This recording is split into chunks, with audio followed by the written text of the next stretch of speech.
Hello दोस्तों, स्वागत है आप सभी को famous education academy YouTube channel पर। हम लेकर आए हैं railway group D previous year question, ठीक है, मैथ्स के।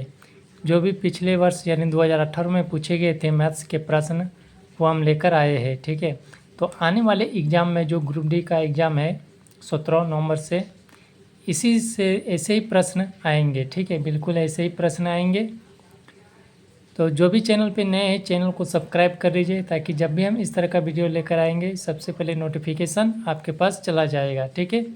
ऐसे वीडियो हम रोज़ लाते हैं, तो आप चैनल को सब्सक्राइब कर लीजिए, ठीक है। बिल्कुल ऐसे ही प्रश्न आने वाले हैं ग्रुप डी में मैथ्स के। तो चलो शुरुआत करते हैं पहला प्रश्न से।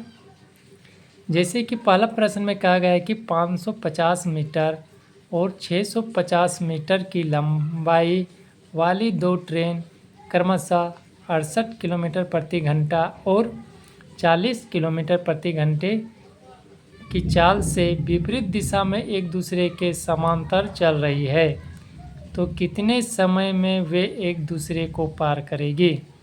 देखो, ये आरआरबी ग्रुप डी 2018 में पूछा गया है। मान लो ये एक ट्रेन है, इधर से आ रही है और एक इधर से आ रही है, ठीक है, विपरीत दिशा में है, एक दूसरे के विपरीत दिशा में, ठीक है। तो बोले ये कितने समय में एक दूसरे को पार करेगी।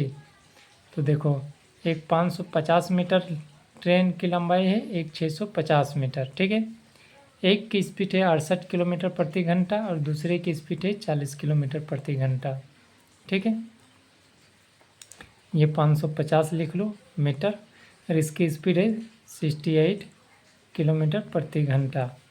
इसके 650 मीटर और इसकी स्पीड है 40 किलोमीटर प्रति घंटा, ठीक है।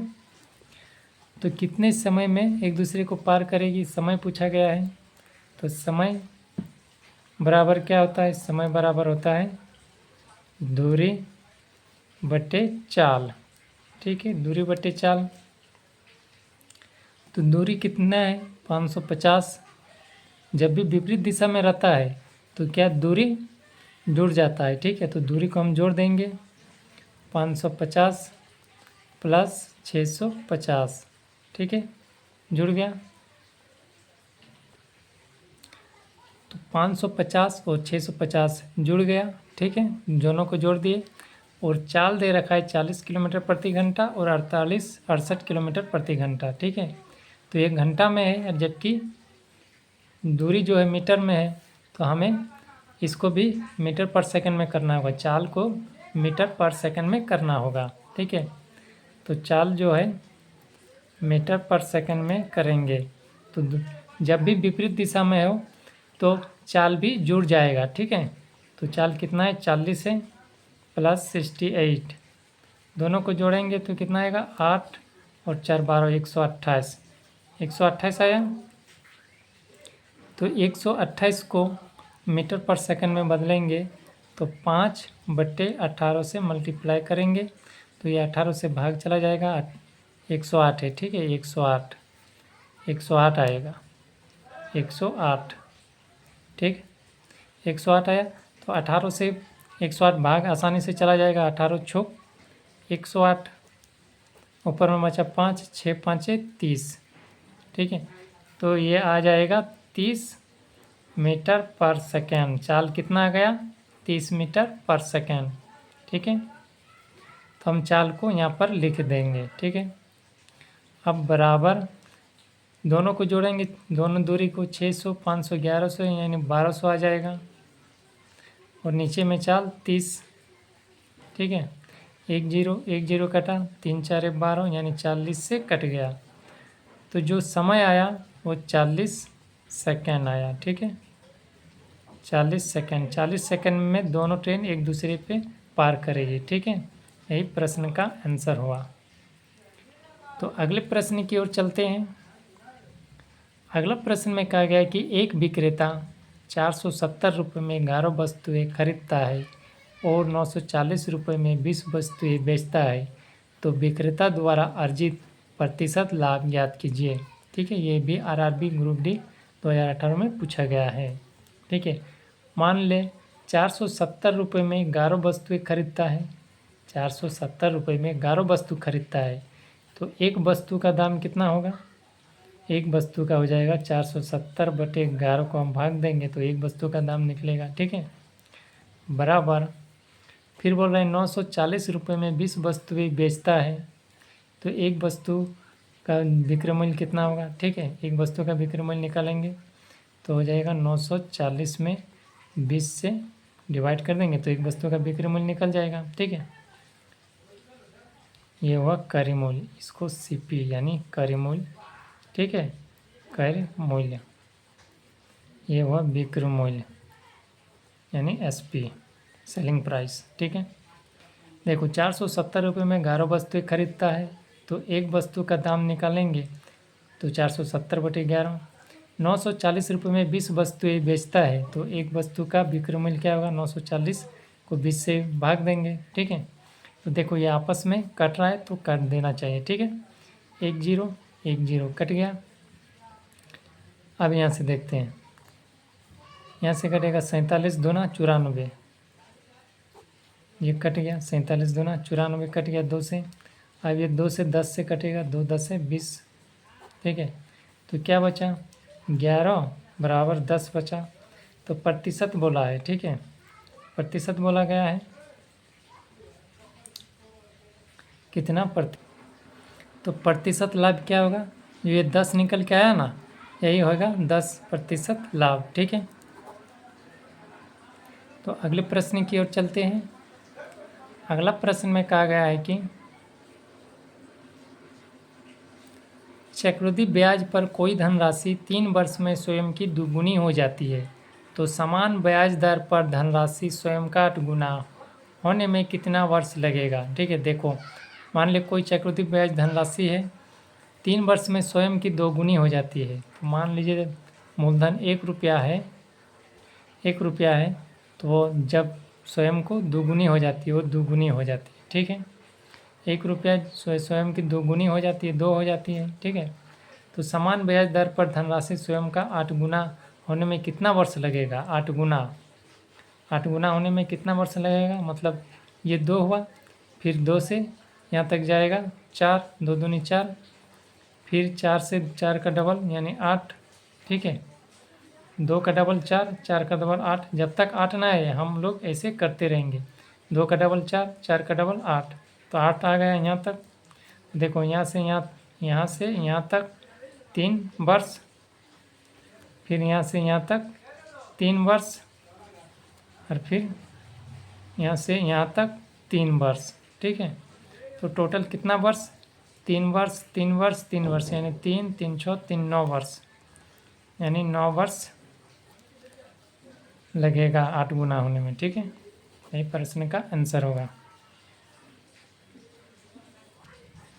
अगला प्रश्न है, अगला प्रश्न में कहा गया है कि एक दुकानदार अपना सामान 30% छूट पर बेचता है और 1190 रुपये विक्रय मूल्य वाली वस्तु का अंकित मूल्य ज्ञात कीजिए। ठीक है, 30% छूट पर देता है और 1190 रुपये क्या है? विक्रय मूल्य वाली वस्तु का अंकित मूल्य ज्ञात करिए। 1190 रुपये बेच रहा है और भी 30% छूट देके।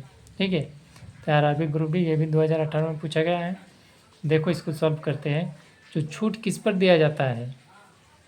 छूट दिया जाता है अंकित मूल्य पर। ठीक है, छूट अंकित मूल्य पर दिया जाता है, तो अंकित मूल्य तो हमें निकालने कहा गया है, तो अंकित मूल्य हम x मानेंगे। मान लो x अंकित मूल्य है, तो इस पर छूट देता है कितना? 30%। ठीक है, 30% छूट देता है, तो कितना परसेंट वो बेचता है? 70%। ठीक है, मान लो अंकित मूल्य x है, टोटल 100% है, 100% में अगर 30% छूट दे रहा है तो 70% तो वो बेच रहा है, 70% पे वो बेच रहा है, तो 70% परसेंटेज के चलते नीचे 100 आ जाएगा। ठीक है, बराबर कितना में? 1190। तो 1190 रुपया विक्रय मूल्य है। ठीक है, ये x अंकित मूल्य है, 30% छूट देता है यानी 70% पे वो बेच रहा है, परसेंटेज के नीचे चलते नीचे 2 जीरो आया यानी 100 आया, बराबर 1190 में वो बेच रहा है। ठीक है, देखो आपस में कट रहा है तो इसे काट देते हैं, 1 जीरो 1 जीरो, 119 कटेगा 7 से, 7 1 7, 8 9 10 11 कट जाएगा, 7 1 7, 11 में 7 जाने से 4 और ये 9 49 हो गया, तो 7 7 49, 17 से कट गया। ठीक है, 7 से, तो x बराबर ये 100 और ये 17 क्रॉस मल्टीप्लाई हो जाएगा, 100 इंटू 17 बराबर 1700 क्या होगा, 1700 अंकित मूल्य होगा वस्तु का। ठीक है, अंकित मूल्य, ये प्रश्न का आंसर है। ठीक है, तो इसी तरह ग्रुप डी में भी पूछा जाएगा प्रश्न। ठीक है, इसी लेवल पे पूछा जाएगा। तो अगले प्रश्न की ओर चलते हैं। अगला प्रश्न में कहा गया है कि 144, 169, 196, 225 और 256 का औसत क्या होगा। ठीक है, तो औसत बराबर क्या होता है, टोटल संख्या का जोड़ और भाग दे देते हैं जितने भी संख्या है उससे। ठीक है, नंबर ऑफ संख्या। तो देखो औसत बराबर है, हम लिखेंगे औसत बराबर, ठीक है, 144 प्लस 169 प्लस 196 प्लस 225 प्लस 256। ठीक है, 1 2 3 4 5 को होगा और 5 से भाग दे देंगे, 5 को संख्या 1 2 3 4 5, तो 5 से भाग देंगे। ठीक है, तो इन संख्या को जोड़ेंगे तो कितना आएगा, जोड़ लेते हैं, 144, 169, 196 और 225 और 256। ठीक है, तो 6 5 11, 11 और 6 17, 17 और 3 20, 20 और 1 21, 21 और 9 30 का जीरो हाथ में 3, 6 4 10, 10 और 9 19, 19 और 1 20 और 1 21, 21 5 26, 26 1 27, 28 29, 29 का 9 हाथ में 2, 2 और 2 4, 4 2 6, 6 2 8, 8 8 ज़्यादा हो रहा है क्या, 9, 144, 169, 196, 225, 256। ठीक है, तो 6 5 11, 11 6 17, 17 और 3 20, 20 और 1 21, 21 और 9 30 का जीरो हाथ में 3, 6 4 10, 10 और 9 19, 19 और 1 20, 20 और 1 21, 21 और 5 26, 26 27 28 29 का 9 हाथ में 2, 2 2 और 1 3, 3 2 5, 5 2 7, 7 और 2 9 यानी 990 आया। ठीक है, तो 990 को 5 से हम भाग करेंगे। ठीक है, तो 5 1 के 5, 9 5 जाने से 4, 5 नाम 45, 46 37 48 49, 4 5 8 40 यानी 198 आएगा औसत। ठीक है, यही आंसर हो जाएगा। अगले प्रश्न में कहा क्या गया है देखते हैं। अगले प्रश्न में कहा गया है कि कोमल ने 2 डिवाइस बेचे तथा उसने प्रत्येक को 498 में बेचा, मैंने प्रत्येक को 498 में बेचा। 2 डिवाइस है ना, तो एक को 498, फिर दूसरे को 4982 में, दोनों को बेचा। ठीक है, 2 डिवाइस है तो एक को 4982, फिर दूसरे को भी 4982 में बेचे। ठीक है, यदि उसे पहले पर 6% का लाभ और दूसरे पर 6% की हानि हुई, पहला पर 6% का लाभ हुआ और दूसरे पर 6% की हानि हुई, तो दोनों डिवाइसों की कुल लागत क्या, कुल लागत मूल्य क्या है, यानी क्रय मूल्य पूछा गया है। ठीक है, ये भी ग्रुप डी में पूछा गया है। ठीक है, देखो इसको सॉल्व करते हैं। जब भी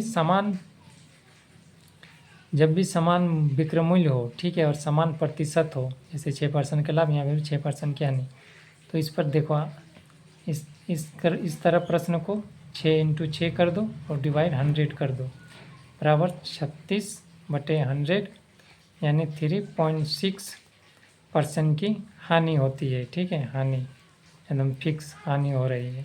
अगर प्रश्न में पूछा जाता है कि कितना परसेंट की हानि हो रही, तो 3.6% की हानि हो रही है। ठीक है, टोटल कितना 100%, 100% में अगर 3.6% हानि हो रही है। ठीक है, तो इसमें घाटा करेंगे 100 में, 10 में 6 जाने से 4, 8 1 9 में 3 जाने से 6, 8 1 9। ठीक है, पॉइंट यहाँ नहीं होगा, 0.6 होगा, क्योंकि ये 2 जीरो है ना, इसलिए 2 जीरो की लगेगा, यानी 0.36। ठीक है, अब 100 में 0.36 घटा करेंगे। ठीक है, 10 में 6 जाने से 4, 8 1 9 में 3 जाने से 6, 8 1 9, 8 1 9, यानी 99.64। 99.64 क्या है? दोनों डिवाइजों का विक्रय मूल्य है। ठीक है, दोनों डिवाइजों का विक्रय मूल्य 100 रुपया क्या है? मेरा क्रय मूल्य है। और ये 99.64 क्या है? दोनों डिवाइजों का विक्रय मूल्य है। जबकि यहाँ दोनों डिवाइजों का विक्रय मूल्य, प्रत्येक डिवाइजों का विक्रय मूल्य कितना दे रखा है? 4,982 रुपया। ठीक है, 4,982 रुपया एक डिवाइस का है, प्रत्येक को 4,982 में बेचा गया। ठीक है, यहाँ पर 2 डिवाइस है। ठीक है, तो 99.64। ठीक है, तो एक डिवाइस का 4,982 है, लेकिन यहाँ तो 2 डिवाइस का बात है। 2 डिवाइस को प्रत्येक को 4,982 में बेचा गया, यानी दोनों को टोटल कितना? प्रत्येक को, यानी एक को 4,982, फिर दूसरे को 4,982, यानी दोनों को मिला के कितना होगा? 4,982 और 4,982, यानी 2 दूनी 4, 2 8 16 का 6, हाथ में 1, 2 9 18 19 का 9, हाथ में 1, 2 चौके 8 1 9, यानी इतना हुआ दोनों डिवाइसों का मूल्य। ठीक है, जबकि मेरा यहाँ डिवाइस का मूल्य कितना है? 99.64, जबकि प्रश्न में इतना 99.64। एक डिवाइस का मूल्य कितना है? 4,982, तो 2 डिवाइस का मूल्य कितना आ गया? 9,964। ठीक है, 99.64 बराबर 9,964। तो हमें निकालना क्या है? लागत मूल्य। लागत मूल्य यानी क्रय मूल्य। तो क्रय मूल्य हमेशा क्या मानते हैं? 100। 100 बराबर x। ठीक है, आप क्रॉस मल्टीप्लाई करते हैं, x बराबर 9,964 इंटू 100, क्रॉस मल्टीप्लाई हो जाएगा, बट्टे में ये वाला 99.64। ठीक है, 99.64, यहाँ पॉइंट है तो पॉइंट के चलते ऊपर 2 जीरो चला जाएगा। ठीक है, अब देखो ये 99.64, ये 9,964 और ये 9,964 कट गया आपस में, ऊपर में बचा कितना? 100 इंटू 100, यानी दोनों 100 को गुना करेंगे तो आ जाएगा 10,000। ये 10,000 क्या आया? लागत मूल्य आया। दोनों डिवाइसों की कुल लागत मूल्य, यानी दोनों डिवाइसों की कुल क्रय मूल्य 10,000 रुपया आ गया। ठीक है, तो अगले प्रश्न की ओर चलते हैं।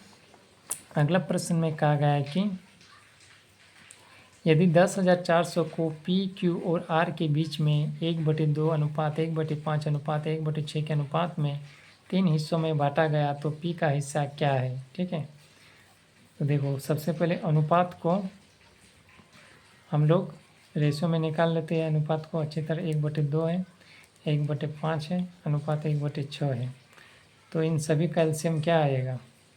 2 5 6 का एलसीएम क्या आएगा? देख, यानी 1/2 1/5 1/6 है, तो 2 5 6 का एलसीएम लेंगे। ठीक है, तो 2 5 6 का एलसीएम आएगा कितना? आएगा 30। ठीक है, 30 आ गया। अब 2 को 30 से भाग देंगे, 2 15 30 अनुपात 5 से भाग देंगे, 5 6 30 अनुपात 6 को भाग देंगे, 6 5 30 अनुपात, यानी नया रेशियो जो आया अनुपात 15:6:5 आया। ठीक है, ये निकल के आ गया। ठीक है, जबकि कुल कितना है रुपया? 10,400, जबकि यहाँ पर इसको कुल करेंगे, टोटल इसको प्लस करेंगे, 15 5 20 और 6 26 26 आ रहा है, जबकि यहाँ पर टोटल कुल कितना है? 10,400। तो ये 26 किसके बराबर? 10,400 के बराबर, 10,400 के बराबर। तो प्रश्न में पूछा गया है पी का हिस्सा। ठीक है, तो पी का हिस्सा कौन है? ये पी का हिस्सा है फर्स्ट वाला ही 15, तो 15 बराबर x। ठीक है, 15 बराबर x। अब क्रॉस मल्टीप्लाई हो जाएगा, 10,400 गुना 15 और बट्टे में 26। ठीक है, देखो यहाँ से कट रहा है, 13 दूना 26। ठीक है, 13 से कटता है, और 13 8 104। 8 या 24, 13 8 104 कट गया। अब 2 से कटेगा, 2 4 100, 800, ठीक है। ऊपर में बचा 400 इंटू 15, दोनों को मल्टीप्लाई करेंगे, 15 चौक 60, 15 चौक 60, दोनों को मल्टीप्लाई करेंगे तो आ जाएगा 60 यानी 6,000 रुपया पी का हिस्सा है, ठीक है। तो अगले प्रश्न की ओर चलते हैं। अगला प्रश्न में कहा गया है कि यदि ए बी से 25% कम है तो बी ए से कितने प्रतिशत अधिक है, ठीक है। मान लेते हैं यहाँ ए या बी, ठीक है। तो 25% यानी 25% के बदले नीचे 100 आएगा, 25 4 100 यानी 1/4। तो बोल रहा है ए बी से 25% कम है, ठीक है। तो 4 क्या है, 4 बी है और ए कम है यानी 4 में 1 चला गया तो 3, यानी ए का मान 3 है और बी का 4, ठीक है। तो बोला गया प्रश्न में कि बी ए से कितने प्रतिशत अधिक है, बी ए से कितने प्रतिशत अधिक है, ए से कितना अधिक है, 1 अधिक है, 1 ए से, तो ए का यह मान हो जाएगा नीचे 3, ठीक है। और ये अंतर आया 1 तो ऊपर में रह जाएगा बी ए से कितना अधिक है, 1 ही तो अधिक है, 4 में 3 1, और नीचे 1 3 आ जाएगा और इंटू 100, प्रतिशत में करेंगे तो 100 से मल्टीप्लाई करना पड़ता है, ठीक है। तो 100/3 इसको डिवाइड करेंगे तो 33.33% एक प्रश्न का आंसर होगा, ठीक है। वीडियो अगर पसंद आए तो लाइक ज़रूर करें, कमेंट करें और चैनल को सब्सक्राइब कर लीजिए, ठीक है। ग्रुप डी में ऐसे ही प्रश्न आएंगे एकदम इसी लेवल पे, तो आप चैनल को सब्सक्राइब कर लीजिए और डेली वीडियो आपको रोज ऐसे मिलते रहेंगे, ठीक है। आज का क्लास यहीं समाप्त होता है, फिर मिलेंगे अगले क्लास में। तब तक के लिए धन्यवाद एवं जय हिंद।